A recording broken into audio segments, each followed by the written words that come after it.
অপূর্ব জাহাঙ্গীর কলকাতায় party office করেছে আওয়ামী লীগ। বিবিসির এক প্রতিবেদন থেকে আমরা এরকম তথ্য জেনেছি। আওয়ামী লীগের দেশের বাইরের কার্যক্রম অন্তর্বর্তী সরকার পর্যবেক্ষণে রয়েছে বলে জানিয়েছেন প্রধান উপদেষ্টা প্রেস সচিব শফিকুল আলম। তিনি বলেছেন, আওয়ামী লীগের কার্যক্রম ব্যান করা হয়েছে বাংলাদেশে। তারা বাইরে কি করছে অবশ্যই আমরা মনিটরিং করছি। তারা যদি বাংলাদেশের বাইরে থেকে এমন কোনো অ্যাক্টিভিটিস করে আমাদের এখানে ইনস্টেবিলিটি ক্রিয়েট করতে চায়, অবশ্যই আমরা এটা মনিটর করছি, আমরা দেখছি। এ বিষয়ে আরও কনক্রিট ইনফরমেশন পাওয়া গেলে আমরা আপনাদের জানাতে পারবো। প্রথম প্রশ্ন, দেশে আওয়ামী লীগের কার্যক্রম নিষিদ্ধ।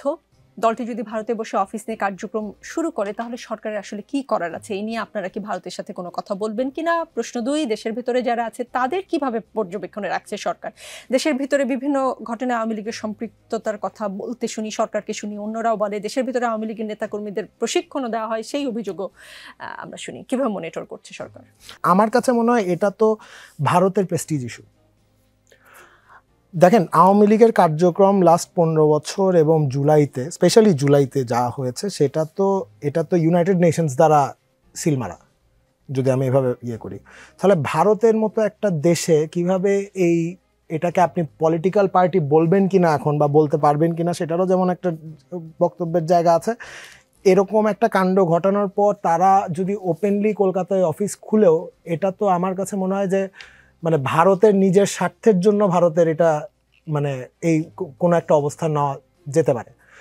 আমরা আমাদের এন্ড থেকে হয়তো ভবিষ্যতে ভারতের সাথে এই বিষয়ে কথা হবে কি হবে না সেটা ভবিষ্যৎ বলবে, কিন্তু আমি পার্সোনালি যেভাবে দেখছি যে এটা ভারতের জন্য অত্যন্ত প্রেস্টিজ ইস্যু এবং ভারতের উচিত হবে এটা ট্যাকল করা, যে এখানে এরকম একটা সংগঠন কলকাতায় কিভাবে অফিস খুলে। ডাক্তার জাহিদ, সাবেক প্রধানমন্ত্রী শেখ হাসিনার ছেলে সজীব ওয়াজেদ জয় বলেছেন, আওয়ামী লীগের যা কিছু ক্ষমা চাওয়া অনুশোচনা সব জনগণের কাছে। আওয়ামী লীগ এগুলো জনগণের সাথে বোঝাপড়া করবে। কোনো এনজিও থেকে ধরে আনা কিছু লোকজন ক্ষমতা দখল করেছে, তাদের কাছে নয়। সাবেক প্রতিমন্ত্রী মোহাম্মদ আলী আরাফাত বলেছেন, 5 আগস্টকে ঘিরে যদি কোনো অনুশোচনা বা ক্ষমা চাওয়ার বিষয় থাকে তাহলে সেটা বাংলাদেশের জনগণের সঙ্গে বুঝবে আওয়ামী লীগ। যখন স্বাভাবিক রাজনৈতিক কার্যক্রম চালাতে পারবে তখনই বিবেচনা করা হবে। আওয়ামী লীগ দেশে এসে জনগণের কাছে ক্ষমা চাইবে, এমনটা তারা মিন করেছেন কিনা? ক্ষমা চাওয়া বা জুলাই গণহত্যার জন্য দুঃখ প্রকাশের সুযোগ দিতে আওয়ামী লীগকে স্বাভাবিকভাবে রাজনীতি ফিরতে দেওয়া উচিত বলে আপনি মনে করছেন কিনা, বা বাংলাদেশের জনগণ সেই সুযোগ দিবে কিনা? ধন্যবাদ। তার আগে অপূর্ব জাহাঙ্গীরের লাস্ট মন্তব্যটা নিয়ে আমার একটা কথা আছে।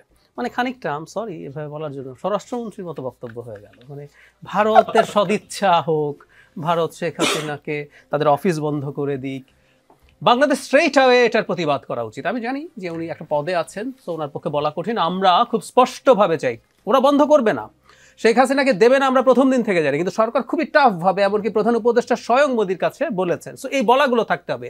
আমি আরেকটা জিনিস যোগ করতে চাই, যে রিপোর্টে আমরা ওটা পেয়েছি, সেই রিপোর্টে আওয়ামী লীগের বেশ কয়েকজন নেতার নাম প্রকাশ করে কথা বলেছে যারা ভারতে আছেন। আমি আশা করি সরকারের উচিত হবে ওইসব নেতাকে চাওয়া, কারণ এরাও এখানে মামলায় আছে, তাদের নামে ওয়ারেন্ট আছে। সুতরাং শেখ হাসিনার সাথে সাথে আর যে নেতা ওখানে আছে, দরকার সরকারের আমাদেরও তো গোয়েন্দা তথ্য আছে, সেগুলো দিয়ে বের করার চেষ্টা কারা কারা ভারতে আছেন। শেখ হাসিনাকে না পাওয়া গেলে অন্য নেতাদেরকেও আনার জন্য চাপ দিতে হবে, এগুলো চালিয়ে যেতে হবে। দিক না দিক সেটা পরের আলোচনা। আওয়ামী লীগ প্রসঙ্গে, মানে আওয়ামী লীগ ক্ষমা কেন চাইবেন আমি ঠিক বুঝলাম না। জনাব আরাফাতের নেত্রী, ওনারা অনেকগুলো অডিও কল শুনেছি, মানে প্রায় অডিও কলে প্রতি 5 মিনিট পর পরই বলেন আমার কি অপরাধ। মানে আমি আসলে ঠিক জানি না, মানে ওনার অপরাধ কি এটা উনিই জানেন না এখনো। ওনার দলের অন্য লোকজন বলছেন আমরা ক্ষমা, তাও কিন্তু যদি কিন্তু দিয়ে খানিকটা জামাতের আমিরের মতো, মানে ওনারা যারা এসব কাজ করেন তারা এভাবেই মনে হয় কথা বলেন।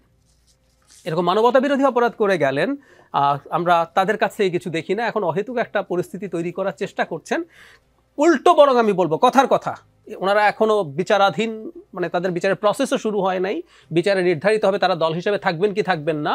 ওনারা বরং সুযোগ দিলে ক্ষমা চাবো কিনা ভাবার চাইতে আগে ক্ষমা চেয়ে অ্যাপিল করব আমি সুযোগ পেতে পারি কিনা, সেটা হওয়া উচিত ছিল। লিস্ট যদি রিপেন্টেন্স থাকতো, রিমোর্স থাকতো, কিছুই দেখি না, নো ওয়ে। এবং এই দেশের মানুষের কাছে এই ঔদ্ধত্যগুলো অনেক বেশি খারাপ লেগেছে আমি মনে করি। আমি আশপাশে অনেক মানুষের সাথে যখন কথা বলি, শুধু টপ লেভেলের না, বাংলাদেশেও আমি ব্যক্তিগতভাবে কিছু কিছু আওয়ামী লীগের হার্ডকোর সাপোর্টার এখনও রয়ে গেছেন, আমি তাদের মধ্যেও দেখি যে তেমন কোনো রিমোর্স নেই। তো এটা তো সাধারণ মানুষের পছন্দ হবে না।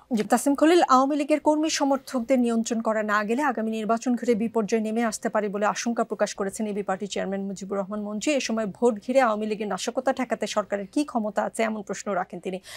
আওয়ামী লীগ দেশের রাজনীতিতে যে অবস্থায় আছে তা দিয়ে আগামী নির্বাচনে তারা শঙ্কার কারণ হওয়ার মতো সামর্থ্য রাখে কিনা? কিছু কিছু জায়গায়, গোপালগঞ্জের মতো কিছু জায়গায় আওয়ামী লীগের এখনও একটা শক্ত অবস্থান আছে এবং সেটা খুবই চ্যালেঞ্জিং হবে। But as a larger political party Awami League তো আসলে তাদের নেত্রীকে নানি ডাকবে না ফুপু ডাকবে সেটা নিয়েই তারা বেশি চিন্তিত, আমি যেটা একটা অডিওর ক্লিপে শুনলাম। তো সেটার বাইরে গিয়ে যদি আমি একটা কথা বলি, আমি ওই ইন্ডিয়ার ব্যাপারটা একটু বলতে চাচ্ছি যে অপূর্ব জাহাঙ্গীর, আমি আশা করব যে আপনার সরকার আরও শক্ত অবস্থান নেবে। আপনাদের একজন ডিপ্লোম্যাট কয়েকদিন আগে একটা মোটামুটি আন্ডারটেকিংই দিয়েছেন যে বাংলাদেশের মাটি থেকে ভারত বিরোধী কার্যক্রম হবে না। আমরা এটাকে স্বাগত জানাই, কিন্তু একই সাথে আমরা ভারতের কাছে জানতে চাই যে আপনারা যে কিছু হলেই কয়েকদিন পর পর আমাদেরকে সেভেন সিস্টার্সের রেবেল গ্রুপদের নিয়ে কথা বলেন, যে জায়গায় আপনারা শেখ হাসিনার মতো একজন মানবতা বিরোধী অপরাধের সুপ্রিম কমান্ড রেসপন্সিবিলিটি যার আছে, তাকে আপনারা ভারতের রাষ্ট্রীয় অতিথি ভবনে আপনারা হোস্ট করছেন এবং সেখান থেকে তারা এখন শুনলাম যে কলকাতাতে তারা অফিসও করেছে, আমাদের বাচ্চাদেরকে রাস্তায় গুলি করে মারা হয়েছে।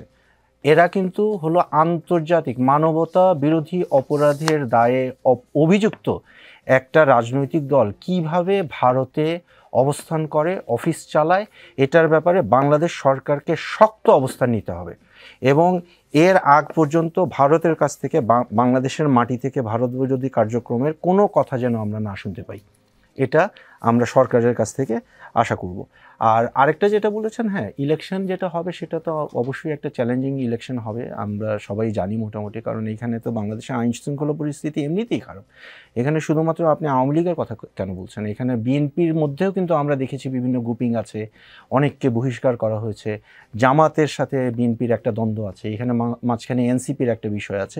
সো এটা খুবই চ্যালেঞ্জিং হবে, তবে আশা করব যে এটা এখন থেকেই যদি প্রস্তুতি নেওয়া হয়, বিশেষ করে ঝুঁকিপূর্ণ আসন এবং ঝুঁকিপূর্ণ কেন্দ্রগুলো যদি আগে থেকে ঠিক করে ভালো করে মনিটরিং করা হয়, তাহলে কিছুটা হলেও হয়তো এটা লাঘব করা সম্ভব হবে।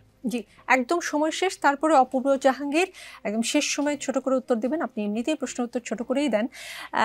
জানতে চাই, ফেব্রুয়ারিতে নির্বাচন হচ্ছে, তো অনেকেই কিন্তু বলছে সরকার শুধু একটা ঘোষণা দিয়ে রেখেছে, কিন্তু নির্বাচন আসলে ফেব্রুয়ারিতে হবে না, হবে মানে আমরা যদি এখনো এই বিষয়টা নিয়ে কথা বলি, তা আমার মনে হয় এটা একটা হাস্যকর পরিস্থিতিতে পরিণত হবে। ফেব্রুয়ারিতে নির্বাচন হবে, অলরেডি ইলেকশন কমিশনও একটা কথা বলে দিয়েছে। আমার মনে হয় না এখান থেকে পিছু পাওয়ার কোনো কারণ আছে।